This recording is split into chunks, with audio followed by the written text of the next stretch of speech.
Rowan O'Malley was just 7 years old when he began training competitively powerlifting. And after working out with his dad in the gym for the last 3 years, he is able to lift more than twice his body weight. Now, while Rowan is too young to compete in weightlifting competitions here in the UK, he recently travelled to the US where he set an incredible 8 world records. And we are lucky because Rowan joins us now in the studio alongside his parents, Gemma and Ben, to tell us about your massive achievements, and they have been incredible achievements. How exactly do you compete in weightlifting? Because you are only 10 years old. You started when you were how old? 1.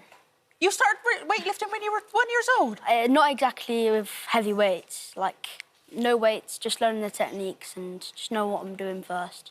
Wow. And how did you get into doing this competitively then? Well, I started because my parents ran fitness events. Right. And my dad works with someone with a brain injury and they used the gym for rehab. So I've always, grown up in the gym, gym environment. OK, yeah. OK, so it's very much part of the family DNA, your fitness family. When do you... Obviously, you started at 1, which I'm now feeling that my kids really need to step up their A game, because at 1, they're not, they're barely walking. I need to have a word with you when I get home. When did you start to take this seriously, Rowan? When were you like, OK, I've spent a lot of time in the gym with my parents, but now I really want to compete and I want to, I want to take this seriously? It was, last year, at the start of last year, I did a novice competition at my gym and I deadlifted the world record for a 10-year-old when I was 9, and that's when it first started to get a bit serious. And is it something that just sort of came naturally? Were you like, I'm actually really good at this? Yeah, I found out when I was about 7 that I was quite strong and a lot stronger than normal kids, and yeah, that's when it first started. Yeah. And to compete, you can't actually compete here in the UK with these sort of competitions you do. You've had to go all the way to America. Where did you go in America? I went to Arizona, Phoenix. I think that's the way you say it, yeah. What was that like? It was very hot there. Arizona was very hot, yeah.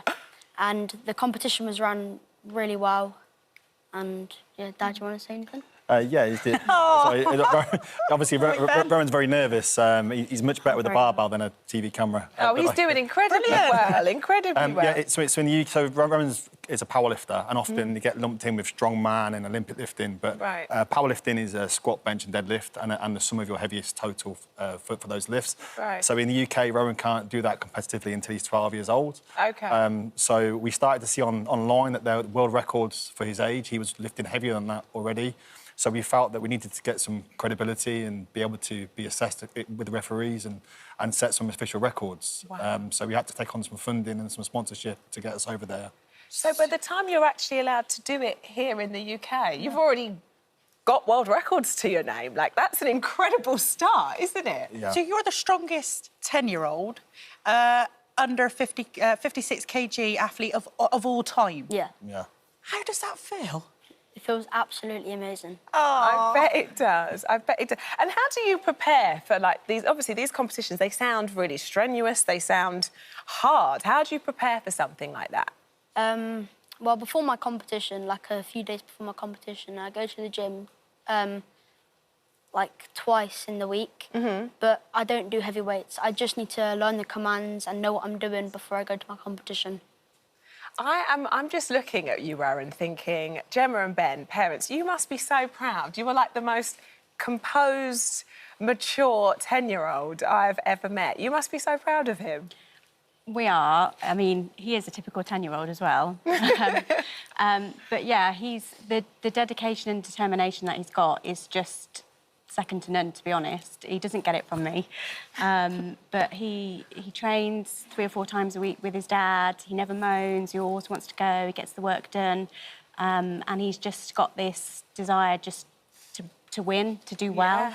Yeah. I got to ask, where everybody knows with powerlifting, weightlifting, the diet is so regimented. Do you all get involved as a family with that? And how many calories do you think you eat a day? On a training day, about 3,000 calories. 3,000 calories? Wow. So it's high protein, so we want him to get 100 grams of protein. He eats like a normal 10-year-old, but lots of chicken, Is this on the fish. lead up to those big events, that sort of dials up a notch. The thing is, like with Rowan, he's a regular 10-year-old and he wants to eat things that all 10-year-olds eat, a lot of sweets and things that he shouldn't have.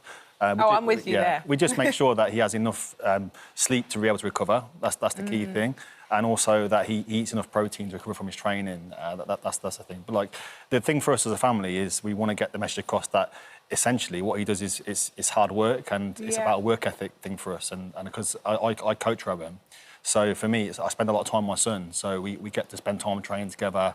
It's about solving problems and overcoming challenges more than it is about lifting itself. Yeah, the discipline. Yeah. The discipline it would take. Yeah, and when you think, like, when I first heard of this story, I thought, a 10-year-old weightlifting, something goes inside you think, that can't be right. You know, we hear all these stories, you know, injury. Do you ever sustain any injuries? Never had any injury in powerlifting or rugby. I never had a big injury in my life. Wow. You've never had a big injury in your life. So we've got Dr. Sora here, and Dr. Sora, I mean, is this dangerous for a 10-year-old to do? You know, what is the science behind this? Because I think when strength training is done in a controlled, supervised environment with proper form, there's evidence to show that not only does it improve strength, but it improves bone density, fat-free mass, and even self-esteem. So I think whilst not every 10-year-old is like Rowan, you know, you need to have the maturity both cognitively, socially and physically to be able to participate in something like this. There are definitely benefits. Of course, like with any sport, there are risks associated with it, but done in a supervised manner, weightlifting and powerlifting shouldn't be any more dangerous than any other sport. Right. so it's actually a good thing. Yeah. Yeah, it's one of those things. I mean, we haven't trained Rowan specifically to be a performance athlete. I mean, Rowan's strength training is to make him have longevity of health, to make him good at life. It just so happens that a consequence of that has made him very strong at the top end. The main aim is that his joints are stable, he has midline stability, and he's healthy. And obviously, we must flag that it's not you are coaching him. He didn't just decide to pick something up out of the blue one day. You're coaching him as a family. At this point, we want to actually see it. We want to see it happen. So, Gemma and Ben, if you don't mind, I'm going to just ask you. Well, disappear. Disappear. No, just take a step to the side. We've got our very own Phil Vickery here, and we thought, you know, why not see if Rowan can... Did you see that look you gave me? if Rowan can lift the sofa whilst our very own Phil is on it, just to sort of measure it a little bit. Are you ready? Whenever you're ready, ready? Rowan. Oh. Phil just said... I think all three of us should be on it. You can do it. Wow. That's impressive. Well, there we have. Very Come back over, Gemma and Ben. That's impressive. Well, goodness me, you are ever so strong. And also, he just didn't even break a sweat doing that. That was nothing to Rowan. Can I just say one thing? I'm not arm wrestling you, no chance. Definitely not. I don't think anyone here is. Rowan, good luck with everything, and a massive good luck with your rugby career, because that's what you're moving on to as well. You're definitely going to be a sportsman, aren't you? You've just got it in the blood, haven't you? Yeah, Good lad. You are such a lovely, polite boy. It's been a pleasure to meet you. Yeah. Thank you Pleasure so to meet you much, too. all of you, for coming in. Good luck. Thank you, Gemma. Thank you, Ben. You're right, Phil. Yeah, not too bad. He's always all right. I'm all right. Yeah, oh.